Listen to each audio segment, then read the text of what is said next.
तो बड़ा बुनियादी सवाल है कि क्या आपकी जमात जो है इस अवाम दोस्त बजट को, जिसमें ज़राअत का और सनत का और अवाम का बड़ा ख्याल रखा गया, उसको मंजूर करवाने में अपना तारीखी किरदार अदा करेगी? बहुत शुक्रिया जी, बड़ा मज़ाक़ा खेज सा सवाल है कि ये अवाम दोस्त। मैं तो समझता हूँ ये किसान कुछ बजट है, अवाम कुछ बजट है। इस बजट अच्छा। में किसान के लिए कुछ नहीं है, इंडस्ट्री के लिए कुछ नहीं है। जो ज़राअत बची है इनके 3-4 साल पॉलिसीज के नतीजे में, ये उसको खत्म करने के लिए काफी है। यहाँ तो अगर किसान को थोड़ा सा सांस आया था कि वो सोलर पैनल्स लगा के अपनी एनर्जी क्राइसिस से निकल सके, उस महंगाई से निकल सके, या उनको मीट कर सके उनके चैलेंजेस को, तो उन्होंने उस पर भी टैक्स लगा दिया है। अब तो हमारे लिए जो है वो अल्लाह ताला की नेमतों पे भी टैक्स है। अब तो हमें सूरज की रोशनी पे भी टैक्स होगा, ऑक्सीजन पे भी टैक्स होगा। अब तो भरमार है टैक्सेस की। कमाल पॉलिसीज है कि टैक्स नेट में इजाफा नहीं करते, टैक्सेस में इजाफा करते हैं। हर साल की बुनियाद पे यही कुछ होता चला आ रहा है। और एक रिवायती सा बजट है, बाबू तैयार करता है, जिसका कोई लेना देना नहीं इस मुल्क के साथ, इस मुल्क की इकोनॉमी के साथ। सारे बाबू जो है ड्यूअल नेशनल है, रहते वो कमाते वो पाकिस्तान से है, खाते वो कनाडा जाके हैं। अच्छा हसन साहब, आपने बिल्कुल अवामी जज्बात की तर्जुमानी की है, ये जो आपका फास्ट बॉलिंग जिस तरह से आपने शुरू की है माशाल्लाह। लेकिन क्या वजह है कि पीपल्स पार्टी के और भी जो रहनुमाएं तनकीद करते हैं, और अब से नहीं और भी पॉलिसीज़ पे की, लेकिन जब बजट मंजूर करने की बात आती है, इस तरह की पॉलिसीज़ के मंजूर करने की बात आती है, आप लोग अपने तमाम तर तफावज़ात के बावजूद जो है हुकूमत के साथ खड़े हो जाते हैं। ये क्या डायकोटमी है, तजाद जो है ये?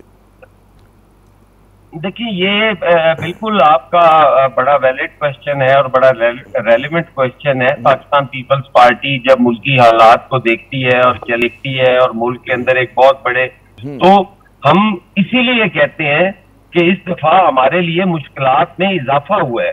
ये मुश्किलात हमें इसको पास करवाने के लिए, इसके साथ खड़ा होने के लिए हमारे लिए मुश्किलात पैदा हुई है। और हुकूमत जो है वो हर ये वादे करती है कि हम इन चीजों को बेहतर करेंगे, जो कि नहीं की जाती। वादे किए जाते हैं जो ठीक नहीं की जाती। अच्छा, बिल्कुल। आज तक हमारे उन तहरीरी मकसदों पे भी अमल दरामद नहीं हो पाया जो इस इत्तेहाद के बनने पे थे। तो इसलिए हमारे लिए ये मुश्किल है, और मुझे लग रहा है कि इस दफा हमारे लिए बहुत मुश्किल फैसला होगा अच्छा। बजट करने के लिए खड़ा हुआ। अच्छा, आपने बिल्कुल दुरुस्त कहा कि बजट जो है महंगाई का तूफान लेकर आएगा। पेट्रोलियम लेवी, कार्बन लेवी, फिर उसके बाद ई कॉमर्स पे उन्होंने जो है वो लगा दिए टैक्स 18%। अस्पताल के बिस्तर से लेकर इंसुलिन की जो सिरिंज है उस तक पे टैक्स में इजाफा हुआ है।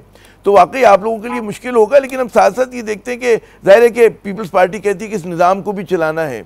इस निज़ाम को चलाना इतना ज़रूरी क्यों है कि जब आपको पता है कि जी अवाम कुछ जो है फैसले हो रहे हैं और जिससे आपकी अपनी जमात को नुकसान पहुंच रहा है।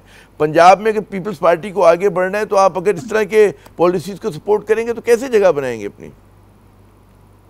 देखिए, ये तो मैंने पहले आपसे गुजारिश कर दी है कि इन पॉलिसीज के साथ हम नहीं खड़े हो सकते और हमारे लिए मुश्किल है इस दफा खड़ा होना। ये तो मैंने आपको पहले अर्ज कर दी है।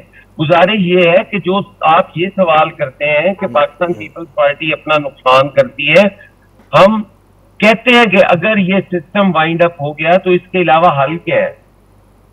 हल भी तो पीपल्स पार्टी के पास या दूसरी जमातों के पास ऐसा कोई नहीं है ना, कि अगर हम कोई भी ऐसी सिंगल लार्जेस्ट पार्टी नहीं है जो गवर्नमेंट बना सके।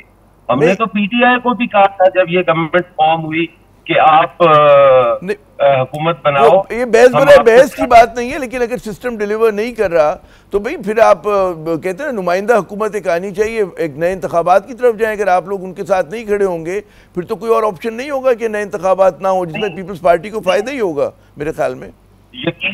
यकीनन नए इंतखाबात की तरफ जाने से फायदा होता है, लेकिन नए इंतखाबात की तरफ जाने के लिए जो लवाजमात दरकार है, जिनके लिए जो पैसा दरकार है, जो सारी चीजें हैं, वो इस वक्त जो मुल्की मईशत का हाल है, क्या उसमें हम वो सारा कुछ कर पाएंगे?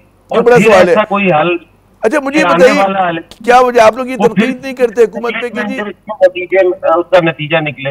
हाँ, नहीं, बड़ा वैलिड पॉइंट है आपका। मेरा अर्ज ये करना है कि आप लोग ये हुकूमत से सवाल नहीं करते कि भाई किफ़ायत शारी आपके एजेंडे पे नहीं है, अखराजात में कमी आपके एजेंडे पे नहीं है, सदारती महल हो, वज़ीर आज़म हाउस हो, सबके इन्होंने जो है अखराजात बढ़ा दिए। खुद वज़ीर दिफा जो है वो ये कह रहे हैं कि जी क्या उन्होंने माली फहाशी का लफ्ज़ इस्तेमाल किया, जो speaker, deputy speaker, chairman, senate chairman की डिप्टी उसकी जो तनख्वाहों में इजाफा हुआ है। तो कम अज़ कम मतलब है फिर कम अज़ कम सिम्बॉलिक तरीके से हुकूमत अपनी शाह खर्चियाँ तो कम करे। इस पर तो आप लोग स्टैंड ले सकते हैं गालिबन। जी मैं आपको अब बार बार अगर एक चीज रिपीट करता रहूं कि इन पॉलिसीज के साथ खड़ा होना हमारे लिए मुश्किल है और शायद ये बजट पास ना करवाया जा सके। गुजारिश ये है कि हम हमेशा ये कहते हैं कि अपनी शाह खर्चियां और फजूल खर्चियां बंद करें। अपनी जाती तशहीर के लिए आपको नहीं चाहिए कि आप इतने अरबों रुपए के इश्तेहारात देते रहे और आप अपनी जाती तशहीर के लिए आप ठीक है, अगर आप कहीं टॉयलेट बनाते हैं, वॉशरूम बनाते हैं, कोई सफाई के लिए, कोई गार्बेज के लिए कोई कंटेनर रखते हैं, तो उस पे आपकी तस्वीर होना जरूरी नहीं है। आप ये टैक्स पेयर का पैसा है, आप किसी का जाती पैसा नहीं है कि आप अपनी जाती फोटो लगवा लें। बड़ा आपने अहम नुकता उठाया कि जी तशहीर के लिए जो कुछ हो रहा है, हम देख रहे थे, आज मैं खबरें सुन रहा था कि कोई अगर पंजाब में 8-10 प्रोजेक्ट्स हैं तो 8 जो है वो नवाज शरीफ साहब के नाम पर हैं, 4 जो है वो मरीम नवाज साहिबा के नाम पर हैं। ये क्या एक नया ट्रेंड चला है कि जी खुद ही आपने तख्ती काटनी और अपने ही नाम पे जो है उस प्रोजेक्ट को लगाना है, क्योंकि पैसा तो ज़ाहिर अवाम के टैक्सेस का है, इनका तो नहीं है। जी देखिए, अवाम अगर तो वो कोई अवामी फलाह का प्रोजेक्ट हो ना, कोई उससे हमारी एक्सपोर्ट्स बढ़ रही हो, कोई उससे इंपोर्ट्स कम हो रही हो, कोई उससे हमारी ज़राअत को फायदा पहुंच रहा हो, कोई उससे हमारे माफिया कंट्रोल हो रहे हो, फिर तो ठीक है। अब हो क्या रहा है कि सफाई हो रही है और कंटेनर के ऊपर अपना नाम, अपना फोटो लगाया। आम